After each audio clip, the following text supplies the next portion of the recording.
নমস্কার, কেমন আছেন সবাই? আশা করছি সবাই খুব ভালো আছেন। প্রিয়াঙ্কা মুখার্জির আরও একটি নতুন ব্লগে আপনাদেরকে জানাই স্বাগত।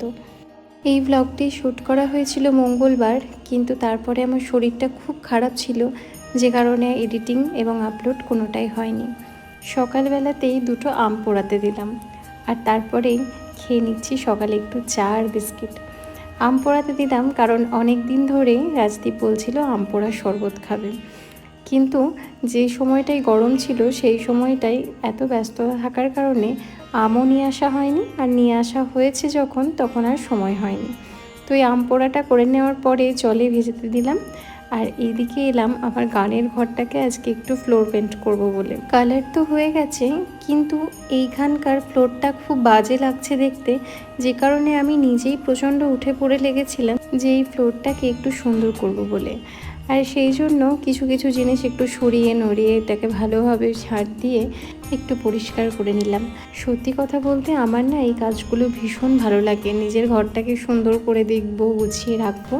তাই যখন দেখি আমার কথা শুনতে কেউ দেরি করছে, তখন আর কিছুক্ষণ ওয়েট করতে পারি না, আমি নিজেই কাজটা শুরু করি। কথা বলতে বলতে এদিকে আমাদের কাজ কিন্তু অনেকটা এগিয়ে গেছে। আম পোড়াটাকে ছাড়িয়ে নিলাম ভালোভাবে। এবার এই আম পোড়াটা সুন্দরভাবে সেদ্ধ হয়ে গেছে, এটাকে জলের মধ্যে গুলে নিলাম। দিলাম অল্প একটু নুন স্বাদ মতো, আর দিলাম এখানে একটু চাট মশলা। এই আম পোড়া শরবতটা গরমকালেই বেশি ভালো লাগে খেতে, যখন খুব রোদ্দুর গরম। এখন তো প্রায় বর্ষা ঢুকেই গেছে, কিন্তু তবুও বছরের একবার স্বাদ খেতে তো হবে। একটা গ্লাসে আমি দিলাম চিনি, আর একটা গ্লাসে দিলাম আমি জ্যাগেরি পাউডার, কারণ আমি চিনি খাই না, সেই জন্য আমি এটা ব্যবহার করি। শরবতটাকে ভালোভাবে একটু গুলে নেওয়ার পরে আমি সুন্দর করে ছেঁকে এখানে নিয়ে নিলাম। ছেঁকে না নিলেও চলে, কিন্তু আমার ভালো লাগে। এবার এটাকে একটুখানি ঠান্ডা করতে ফ্রিজে রাখবো। চলুন এবার রঙটা দেখাই আপনাদেরকে। এই হলো একটা পার্ট যেটা চলছে। সত্যি কথা বলতে এই রঙের কাজগুলো ভীষণ কঠিন, মানে এগুলোতে নামলে হয়তো বোঝা যায় যে মিস্ত্রিরা কিভাবে করে। এত ঘাম এখান থেকে বেরোই, আর তার সঙ্গে কোনো রকম ফ্যান ব্যবহার করতে পারবো না, ফ্যান তো চলবেই না।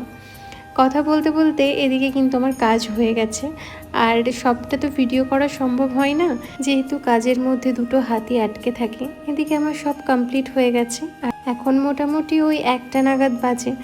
আর আমি স্নান টান সেরে নিয়ে এখন বাড়িতে একটু ধূপ দেখিয়ে তারপরে আমরা লাঞ্চের জন্য বসে যাব।